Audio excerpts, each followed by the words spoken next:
اعوذ باللہ من الشیطان الرجیم بسم اللہ الرحمن الرحیم الحمد للہ رب العالمین والصلاة والسلام علی سید الانبیاء والمرسلین وآلہ الطیبین الطاہرین المعصومین المظلومین ولعنۃ اللہ علی اعدائہم اجمعین من یومنا ھذا الی قیام یوم الدین.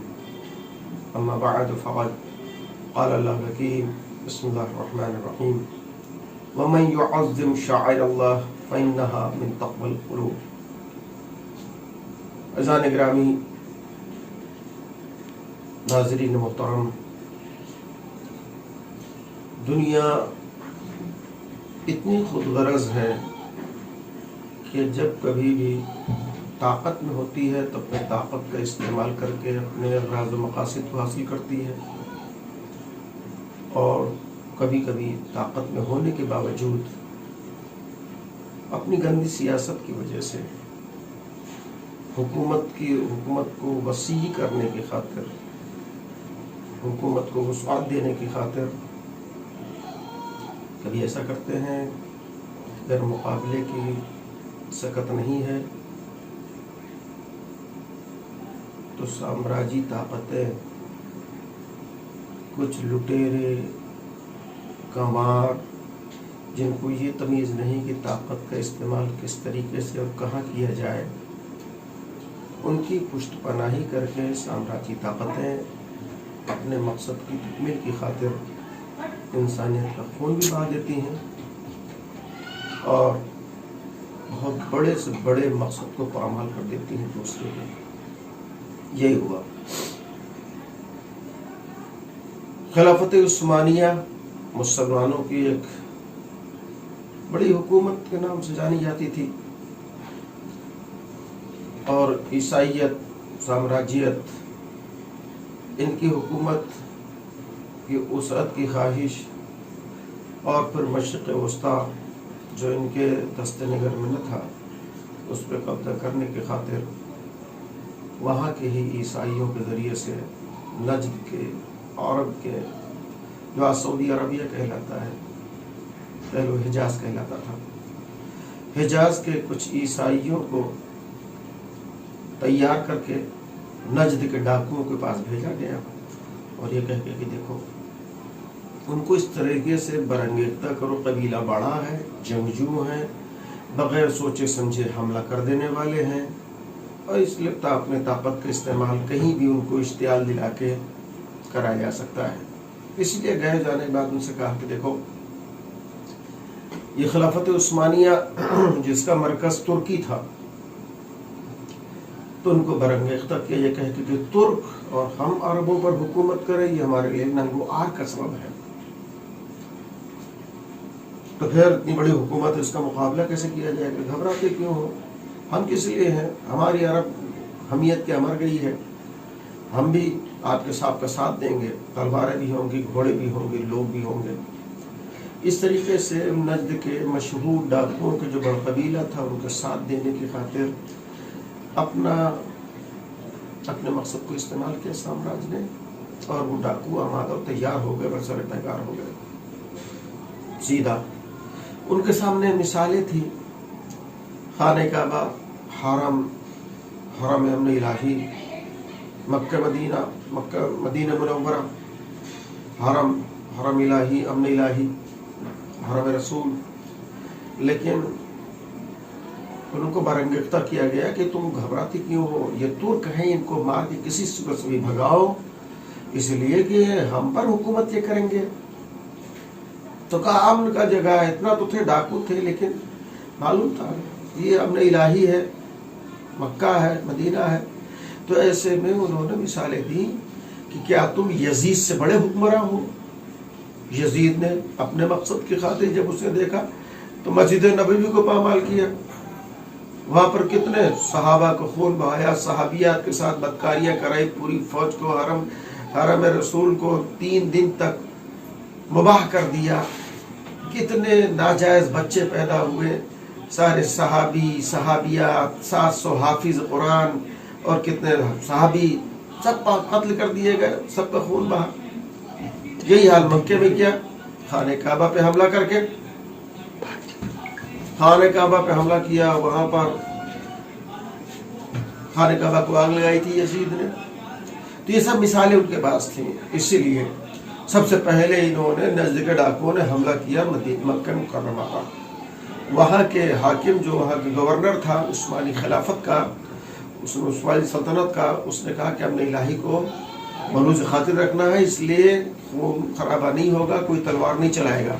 اگر یہ لوٹیرے ہیں، ڈکیت ہیں، ڈاکو ہیں، آ کے لوٹ کے چلے جائیں گے، لیکن نہیں، وہ اور آنے کے بعد قتل و غارت انہوں نے شروع کی، اور مکے کی پہاڑیاں مکے کے باسیوں کے خون سے لال ہو گئی۔ پھر مکے پہ قبضہ کر لیا، وہاں کا گورنر مکہ چھوڑ کے چلا گیا۔ جب انہوں نے یہاں پر بآسانی قبضہ کر لیا تو پھر مدینے کا رخ کیا، اس لیے کہ دو آمدنی کے سب سے بڑے مرکز، سب سے بڑے ذرائع تھے یہ، حج میں اور عمرے میں لوگ جانا لوگوں کا، اور یہ مرکز تھا آمدنی کا۔ تو اب مدینے کا رخ کیا۔ مدینے میں بھی وہاں کے گورنر نے کہا کہ حرم رسول ہے، یہاں پر بھی حملہ نہ کیا جائے گا، کوئی تلوار نہیں اٹھائے گا، خون خرابہ نہیں ہوگا۔ ڈاکو ہے، لوٹنے کے لیے آ رہے ہیں، لوٹ کے چلے جائیں گے، لیکن وہاں پر کوئی مدینے کا کھجور کا درخت ایسا نہیں تھا کہ جہاں پر مدینے کے باسیوں کے 2 4 10 20 لاشیں نہ رہی ہوں۔ وہاں کبھی مدینے پہ بھی قبضہ کر لیا۔ اب انہوں نے، یہ تھے اسلامی شہر، اسلامی شہروں پہ قبضہ کرنے کے بعد ان کو چاہیے تھا اسلامی مہر، ورنہ پھر ان سے خالی کرا لیا جاتا۔ اس کی خاطر خود محمد بن عبد الوہاب کو ہیمفرے اور اس کو کچھ ساتھیوں کے ذریعے سے سامراجیوں نے اسے پہلے سے تیار کر رکھا تھا، نجدی وہ بھی تھا۔ نتیجہ نکلا کہ ان کو حکومت چلانے کے لیے اسلامی سمبل چاہیے اور ایسے مولوی کو حکومت کی حمایت چاہیے، دونوں کی حمایت ہو گئی۔ اور پھر کیا کیا، جب ان کو جو پہلے سے پڑھایا جا چکا تھا کہ یہ آثار اسلامی جب تک باقی رہیں گے، اسلام کا پرچار، اسلام کی تبلیغ و ترویج ہوتی رہے گی، لوگ آئیں گے، زندہ معجزے دیکھیں گے تو جائیں گے، اسلام روز بروز قوت میں آتا جائے گا۔ اسی لیے آثار اسلامی کو سب سے پہلے ختم کرنے کی خاطر ایک شرک کا ایک کلمہ ایجاد کیا محمد بن عبد الوہاب نے، کہ اللہ کے علاوہ کچھ نہیں، کسی کو نہیں، جتنی بھی چیزیں ہیں یہ سب غیر اللہ کی طرف ملتفت کرتی ہیں، اللہ سے منحرف کرتی ہیں، اس لیے ان سب چیزوں کو گرا دو، ہٹا دو، مٹا دو۔ پتہ چلا کہ صاحب وہ خانہ کعبہ مکہ مکرمہ میں جنت المعلیٰ، عظیم المرتبت خانوادے کی عظیم المرتبت ذوات کی وہ مقدس قبریں تھیں کہ جن کو منہدم کر دیا گیا۔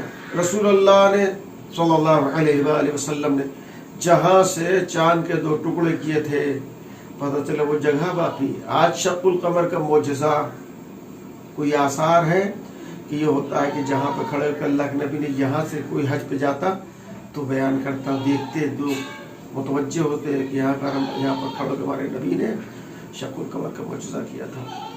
ختم، وہاں پر بھی نشانیں مٹا دی گئی، جنت المعلیٰ مٹا دیا گیا، رسول اللہ کے ولادت کا مکان وہ تباہ کر دیا گیا، دوسرے آثار جتنے بھی اللہ کے نبی کے تھے سب کے سب ختم کر دیے گئے۔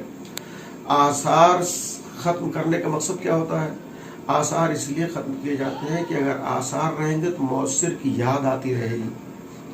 ہمارے ہندوستان میں کیا ہے، ہمارے ملک ہندوستان میں یہاں پر بہت سی ایسی شخصیتیں گزری ہیں کہ جن کے آثار اور نشانیاں ہمارے یہاں رکھی گئی ہیں، جیسے علمی ادبی ایسی کوئی خدمت ہوتی ہے، ایسی کوئی بات آتی ہے تو ایسے میں رویندر ناتھ ٹیگور کو بھارت رتن تھے، ان کو اس طریقے سے نوازا گیا، کیوں؟ اس لیے کہ بنگالی ادب میں انہوں نے بہت کارۂ نمایاں انجام دیے ہیں، اور ہندوستان کی جو ہمارے یہاں کے وہ توقع ترانہ ہے اس کے بھی شاعر وہی ہیں، اور بہت سی خدمات انجام دی ہیں۔ تو نتیجہ ہے کہ جہاں کہیں بھی یونیورسٹیز وغیرہ میں آپ جائیں گے تو تمام یونیورسٹیز میں کسی نہ کسی شعبے میں آپ کو رویندر ناتھ ٹیگور کا مجسمہ مل جائے گا۔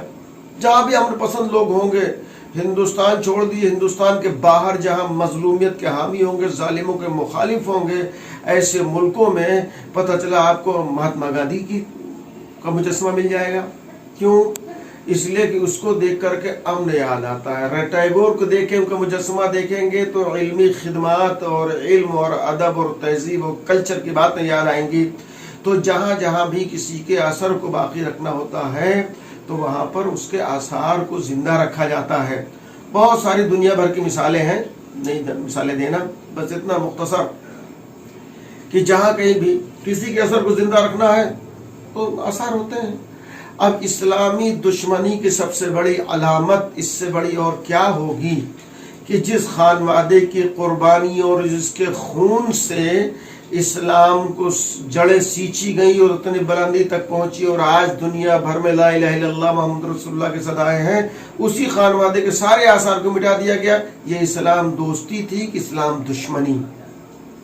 جبکہ ابھی وہ شیطانچے نے اپریل 2018 میں خود ہی اعلان کیا اس نے کہ ہم نے وہابیزم کو، وہابیت کو امریکہ اور برطانیہ کے کہنے پر دنیا میں ترویج کی، اس کو پھیلایا ہے، اور اسی وہابیت کے نظام میں ہی یہ سارے آثار کو مٹانا، یہ روزے منہدم کرنا، یہ سب کچھ آج پورا عالم اسلام اگر اس کو ذرا سا بھی درد اور غیرت ہو تو وہ سوچے کہ رسول کے خانوادے، ان کے اجداد کے، ان کے ازواج کے، ان کے فرزندوں کی قبروں کو منہدم کر کے ان کے نشانات مٹا دیے گئے۔ جنت البقیع میں ان کی بیٹی اور دوسری ازواج اور دوسرے وہ منتخب اور منتجب صحابہ کرام جو رسول پہ جان قربان کرنے والے تھے، ان سب کے مزارات منہدم کر دیے گئے۔ لیکن صحابیت کا رونا دنیا روتی ہے، لیکن وہ صحابہ نہیں ہے جو رسول پہ قربان ہو گئے، جو دھوکہ دیتے رہے، آج ان کو صحابیت کا درجہ دیا جاتا ہے۔ خیر، جنت البقیع ایک ایسا درد ہے کہ خمینی صاحب نے ایک جملہ کہا تھا کہ اگر کسی کو اجڑی ہوئی جنت دیکھنا ہو تو جنت البقیع چلا جائے۔ اگر روضہ مقدس محفوظ رہتے، دنیا جاتی، مدینے جاتے لوگ تو وہاں دیکھنے کے بعد کیا کرتے ہیں؟ یہ کس کے روزے ہیں؟ معصومین کے، جناب زہرا صلوات اللہ علیہ کے، امام حسن مجتبیٰ، امام زین العابدین، امام محمد باقر علیہ السلام، امام جعفر صادق علیہ السلام، ان کے روضہ مقدس کو دیکھنے کے بعد کیا ہوتا؟ اصل اور حقیقی اسلام کی ترویج اور تبلیغ ہوتی اور اس خانوادے کی قربانیوں کو یاد کیا جاتا۔ اس لیے سب سے بڑی عداوت جن کی محبت کو اجر رسالت قرار دیا گیا تھا، ان سے اتنی بڑی عداوت کی گئی کہ ان کے آثار، ان کے روضوں کو منہدم کر کے جانے کس اسلام کی علامت پیش کی جا رہی ہے۔ پروردگار وہ دن جلد سے جلد لے آئے کہ جنت البقیع کے روضہ مقدس مظلومین کے، معصومین کی قبروں پر خوبصورت مزارات کی تعمیر ہو سکے اور ایسے ظالم جابر حکومتوں سے اسلام کو نجات ملے، اسلام سے آزاد ہو جائے کہ جس نے قبضہ کر کے حرم اسلامی، حرم الہی، حرم مدینہ، ان سب پہ قبضہ کر کے تمام علامتوں کو تباہ و برباد کر دیا ہے۔ جلد سے جلد وہ ساری جگہیں، جو سارے مقدس مقامات ہیں، ان کو پھر اسی طریقے سے پروردگار شاد و آباد فرما جیسے وہ قدیم زمانے 1924 سے پہلے شاد و آباد تھے۔ ربنا تقبل منا انک انت السمیع العلیم بحق محمد